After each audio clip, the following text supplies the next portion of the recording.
Hello guys, welcome to this YouTube channel. अगर आप इस चैनल पे नए हैं तो ये वीडियो पाइथन प्लेलिस्ट का पार्ट है। अगर आपने पहले की वीडियोस नहीं देखी हैं तो पहले आप उन्हें देखें, फिर इससे कंटिन्यू करें। तो हम जैसे कि इससे पहले वाली वीडियो में हम स्ट्रिंग फंक्शंस के बारे में पढ़ रहे थे, तो हमने उसमें एनकोड के बारे में पढ़ा था, काउंट के बारे में पढ़ा था, एंडस्विथ के बारे में पढ़ा था। तो हम उसी को कंटिन्यू करेंगे। इसी मेथड में हमने कुछ और फंक्शंस हैं स्ट्रिंग के, उसके बारे में पढ़ते हैं। तो फर्स्ट हम पढ़ेंगे एक्सपेंड टैब्स के बारे में। तो ये क्या होता है, जैसे मैंने आपको एस्केप कैरेक्टर वाली वीडियो में बताया था। अगर आपने वो वीडियो नहीं देखी तो पहले आप उसे देखें, फिर आपको समझ आएगा कि एस्केप कैरेक्टर्स क्या होता है। तो बेसिकली ये टैब एक एस्केप कैरेक्टर है, तो जो मैंने स्ट्रिंग में इस तरीके से ऐड कर रखा है स्लैश बैकस्पेस टी की तरह। तो ये क्या होता है, एक टैब ऐड कर देता है, स्पेस ऐड कर देता है। अगर हम इसको प्रिंट करते हैं तो आप देख रहे हैं इसमें स्पेसेस ऐड हो गए हैं इस तरीके से। तो टैब क्या करता है, इसे स्पेस ऐड कर देता है, जैसे जो हमने ये यूज किया है। तो उसी को अगर हम स्पेस कितना ऐड करना है, हम उसको ओवरराइड कर सकते हैं इस फंक्शन के थ्रू। तो बाय डिफॉल्ट अगर हम इसमें विदाउट पैरामीटर्स पास करते हैं, ये जो डिफॉल्ट स्पेसिंग लेता है उससे ही चलेगा। डिफॉल्ट स्पेसिंग होती है 8 की, 8 वाइट स्पेसेस की डिफॉल्ट स्पेसिंग होती है। अगर हम उसको पास नहीं करेंगे तो वो 8 स्पेसेस लेगा। तो अगर हम इसको रन करेंगे तो आप देख सकते हो डिफॉल्ट में भी वही ले रहा है, और अगर हम खाली देते हैं एक्सपेंड स्पेस तो इस तरीके से वो ले रहा है। नेक्स्ट है अगर हम कुछ पैरामीटर्स में पास करते हैं, तो मैंने नेक्स्ट में 2 पास किया हुआ है, तो कि मैं चाहता हूँ कि 2 वाइट स्पेसेस ले। तो अगर हम इसको रन करेंगे इस तरीके से दे रहा है। तो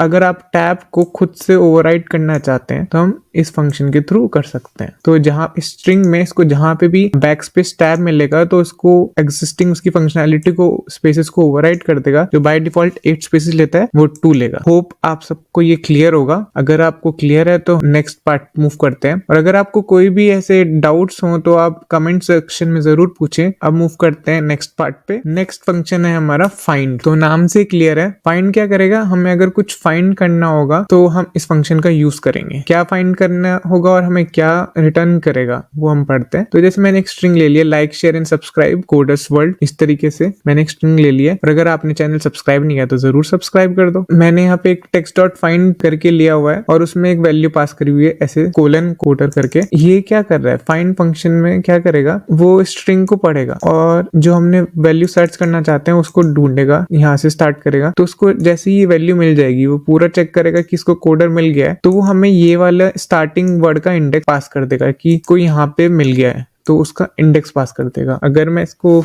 रन करूंगा तो जैसे आप देख सकते हैं ये 23 पास कर दे रहा है। तो अगर हम इसको काउंट करेंगे तो ये वाला इसका इंडेक्स की वैल्यू 23 हो। तो ये इस तरीके से फाइंड करता है, हमें इंडेक्स दे देगा अगर उसको वो मिल जाता है वर्ड जो हम सर्च करना चाह रहे हैं। ओके, नेक्स्ट पार्ट है कंटेंट। तो कंटेंट आप देख सकते हैं जैसे कि इसमें नहीं है फाइंड कंटेंट वर्ड तरीके का, कोई भी हमने इसमें यूज नहीं किया है। इसको रन करूंगा तो ये -1 दे रहा है। तो इसका मतलब क्या है, अगर उसको मिलेगा वर्ड जो हम सर्च कर रहे हैं या जो भी, अगर हम कैरेक्टर पास करते हैं तो कैरेक्टर सर्च करेगा, तो अगर वो उसको मिल जाता है तो वो उसका स्टार्टिंग कैरेक्टर का इंडेक्स दे देगा। जैसे अगर वर्ड के केस में वो पूरे वर्ड में से सिर्फ पहले वर्ड का इंडेक्स रिटर्न कर देगा। तो फाइंड फंक्शन क्या करता है, अगर हम कोई वर्ड प्रॉपर सर्च कर रहे हैं तो उस वर्ड में जो पहला कैरेक्टर होगा उसका इंडेक्स दे देगा अगर उसको मिल जाता है, और अगर हम कोई कैरेक्टर सर्च कर रहे हैं तो उसका इंडेक्स दे देगा। तो नेक्स्ट पार्ट में इसमें मूव करते हैं फाइंड में, जो हम सिनेरियोज इसमें अलग अलग है। तो जैसे अभी तक हम कोई पैरामीटर पास नहीं कर रहे थे, तो अगर हम स्टार्टिंग एंडिंग कुछ लेंथ नहीं दे रहे हैं तो पूरी स्ट्रिंग लेगा। बट अब हम चाहते हैं किसी specific part of the string में सर्च करना, तो हम उसे भी कर सकते हैं इंडेक्सिंग पास करके। तो मैंने इस सिनेरियो में क्या किया, मैंने वर्ड सर्च किया जो हमें वर्ड एंड हमने स्टार्टिंग इंडेक्स दे दिया है और एंडिंग इंडेक्स नहीं दिया। तो एंडिंग इंडेक्स नहीं दिया है तो इसका मतलब क्या होगा कि वो 0 से चलेगा और आखिरी तक चलेगा। तो हम रन करेंगे तो ये 0 दे रहा है। इसका मतलब क्या है, इसको लाइक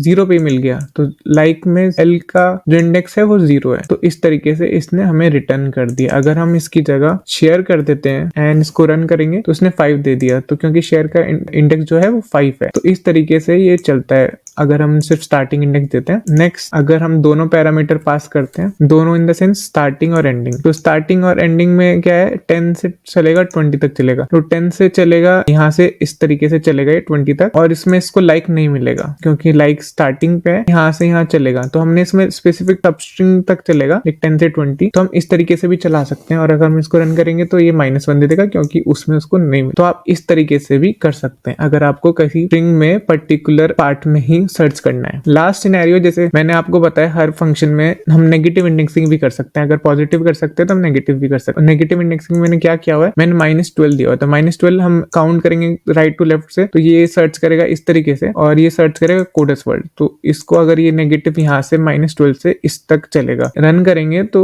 ये हमें इसकी वैल्यू दे देगा। तो इस तरीके से इसको इंडेक्स मिल गया। तो हम फाइंड को इस तरीके से यूज कर सकते हैं विदाउट कोई वैल्यू पास करे, फिर सिर्फ ओनली स्टार्टिंग इंडेक्स पास करके, starting and ending index both pass करके, एंड लास्ट नेगेटिव इंडेक्सिंग भी पास करके। होप आपको फाइंड क्लियर होगा सारे सिनेरियोज में। अब मूव करते हैं नेक्स्ट पार्ट पे। नेक्स्ट पार्ट है हमारा फॉर्मेट अंडरस्कोर मैप। तो ये फंक्शन ना क्या करता है वो मैं आपको समझाता हूँ। तो मैंने जैसे आप देख रहे होगे कि यहाँ पे मैंने क्या किया हुआ है, कर्ली ब्रेसेस में कुछ वैल्यूज ली हुई है। तो आप अभी के लिए समझ लिए कि ये एक टाइप का हमारा डेटा टाइप है पाइथन में, जिसको हम डिक्शनरी कहते हैं, जो हम आगे इन डिटेल पढ़ेंगे। अभी सिर्फ आप बेसिक समझ लिए कि एक डेटा टाइप होता है जिसमें हम कुछ, उसकी एक की होती है और उसका एक वैल्यू होता है। तो ये बेसिकली एक डेटा टाइप होता है जिसमें की वैल्यू पेयर होता है। जैसे आपका एक रोल नंबर है, आप रोल नंबर लोगे तो वो की है, और आपका रोल नंबर 2 है तो उसकी की वैल्यू क्या है 2। तो यहाँ पे रोल नंबर एंड उसकी वैल्यू। तो सिमिलरली मैंने एक डिक्शनरी बनाई हुई है। यहाँ पे डिक्शनरी वेरिएबल का नाम पॉइंट है, एंड उसमें एक की है लैट जिसकी वैल्यू है 72, एंड दूसरी है लॉन्ग जिसकी वैल्यू 27 है। तो पॉइंट जैसे आप समझ सकते हो कि जैसे हम मैप पे ड्रॉ करते हैं पॉइंट लैट लॉन्ग होते हैं उसके, तो उस तरीके से मैंने एक डिक्शनरी बना ली। फॉर्मेट मैप हमने डिक्शनरी क्यों बनाई है वो मैं आपको क्लियर करना चाहता हूँ। जो ये फॉर्मेट मैप है, इसका जो पैरामीटर है जो हम इसमें पास करेंगे वो डिक्शनरी होना चाहिए। ये डिक्शनरी पे, इसमें हम सिर्फ पैरामीटर में डिक्शनरी पास कर सकते हैं, तो इसलिए हमने इस तरीके से इसको पास किया। एंड इसमें हम क्या कर सकते हैं, डॉट, और जो हमारी कीज है, अगर हम ये कीज पास करेंगे तो डॉट फॉर्मेट मैप हमें डायरेक्टली इसकी वैल्यूज प्रिंट करके दे देगा। फॉर्मेट मैप में हम इस तरीके से डिक्शनरी पास करके कर सकते। तो अगर आपको डिक्शनरी में अभी थोड़ा सा क्लियर नहीं हो तो टेंशन नहीं लो,